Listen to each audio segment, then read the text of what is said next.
जनक ने पूछा, भगवन, ज्ञानी को मृत्यु के बाद फिर संसार की प्राप्ति होती है या नहीं? यदि उस समय उसकी कोई विशेष संज्ञा नहीं रहती, तो ज्ञान और अज्ञान का फल ही क्या होगा? ऐसा प्रश्न सुनकर ज्ञानी महात्मा पंचशिख को निश्चय हो गया कि राजा जनक की बुद्धि पर अंधकार छा रहा है, इन्हें आत्मा के नाश का भ्रम सा हो गया है, इसलिए ये बहुत घबराए हुए हैं। उनकी यह अवस्था जानकर वे महर्षि उन्हें समझाते हुए कहने लगे, राजन, मुक्तावस्था में आत्मा का न तो नाश होता है और न वह किसी विशेष आकार में ही परिणत होता है। यह जो प्रत्यक्ष दिखाई देने वाला संघात है, यह भी शरीर, इंद्रिय और मन का समूह मात्र है। यद्यपि ये पृथक-पृथक हैं, तो भी एक दूसरे का आश्रय लेकर कर्म में प्रवृत्त होते हैं।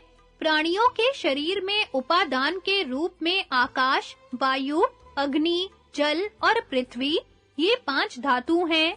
ये स्वभाव से ही एकत्र होते और विलग हो जाते हैं। इन्हीं 5 तत्वों के मेल से नाना प्रकार के देहों का निर्माण हुआ है।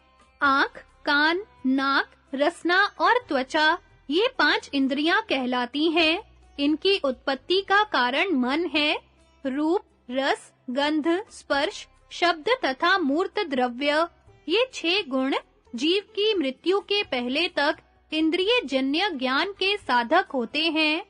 इनके साथ इंद्रियों का संयोग होने पर ही भिन्न-भिन्न विषयों का ज्ञान होता है।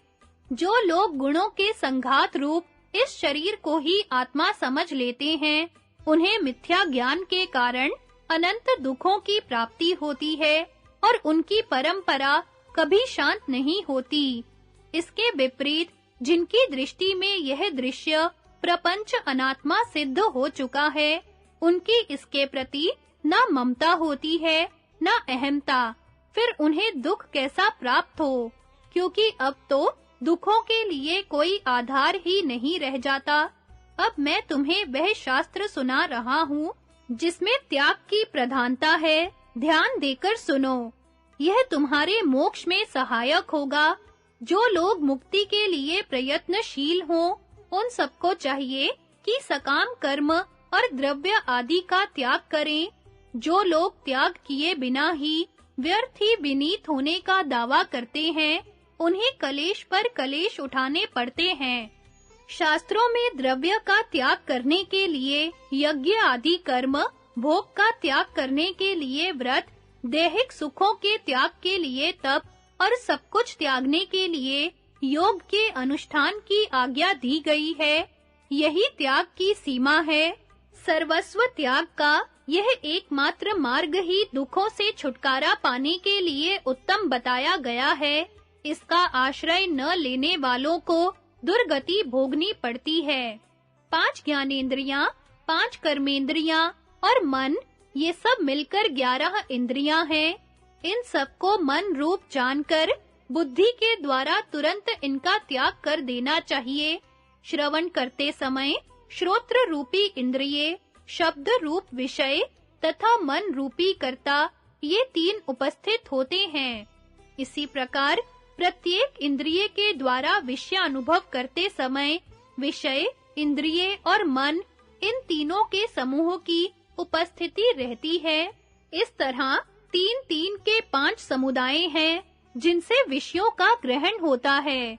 ये कर्ता, कर्म और करण रूपी 3 प्रकार के भाव बारी-बारी से उपस्थित होते हैं। इनमें से एक-एक के सात्विक, राजस और तामस 3-3 भेद होते हैं। अनुभव भी 3 प्रकार के ही हैं, जिनमें हर्ष, शोक आदि सबका समावेश है।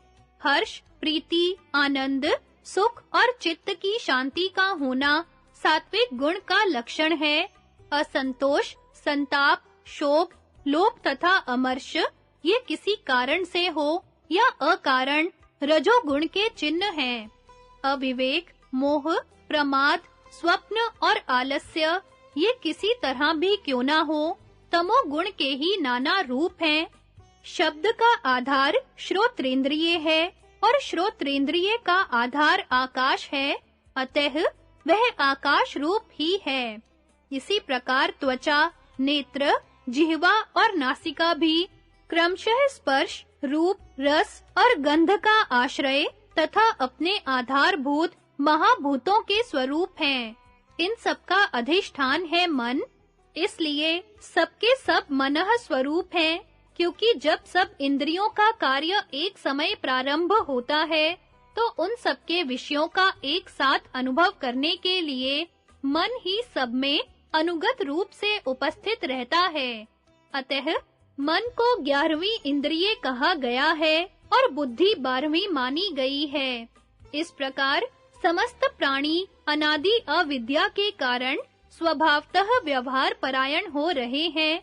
ऐसी दशा में ज्ञान द्वारा अविद्या की निवृत्ति मात्र होने से आत्मा के नाश का क्या प्रसंग है? सनातन आत्मा का नाश हो ही कैसे सकता है?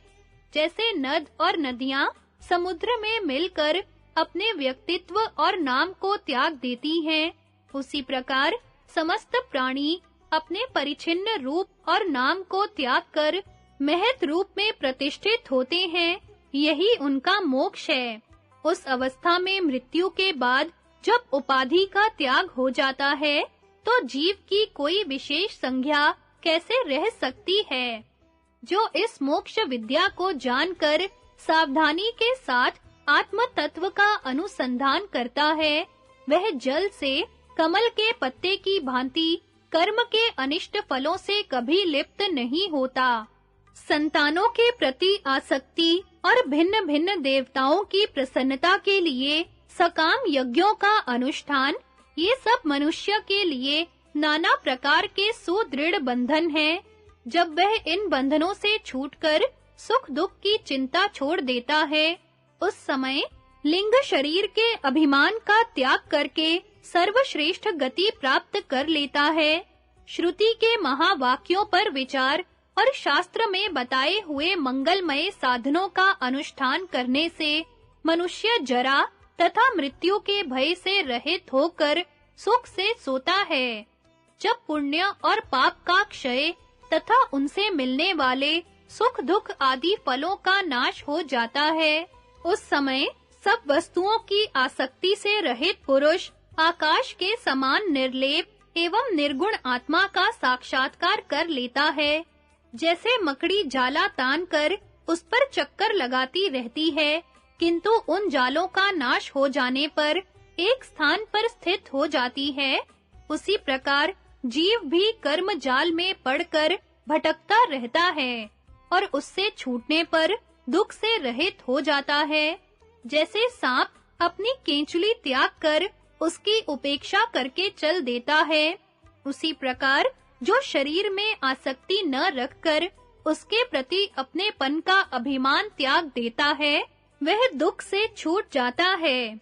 जिस प्रकार वृक्ष के प्रति आसक्ति न रखने वाला पंछी जल में गिरते हुए वृक्ष को छोड़कर उड़ जाता है, उसी तरह जो लिंग शरीर की आसक्ति को छोड़ चुका है, वह मुक्त पुरुष सुख और दुख दोनों का त्याग करके उत्तम गति को प्राप्त होता है। भीष्म जी कहते हैं, आचार्य पंचशिख के बताए हुए इस अमृतमय ज्ञान को सुनकर राजा जनक एक निश्चित सिद्धांत पर पहुंच गए तथा सब प्रकार के शोकों का त्याग कर वे बड़े सुख से रहने लगे। फिर तो उनकी स्थिति ही कुछ और हो गई। एक बार उन्होंने मिथिला नगरी को आग से जलती देखकर स्वयं यह उद्गार प्रकट किया कि इस नगर के जलने से मेरा कुछ भी नहीं जलता। राजन, इस अध्याय में मोक्ष तत्व का निर्णय किया गया है। जो सदा इसका स्वाध्याय और चिंतन करता रहता है, वह उपद्रवों का शिकार नहीं होता। दुख तो उसके पास कभी फटकने नहीं पाते। तथा जिस प्रकार राजा जनक पंचशिख के समागम से इस ज्ञान को पाकर मुक्त हो गए थे, उस प्रकार वह भी मोक्ष प्राप्त करता है।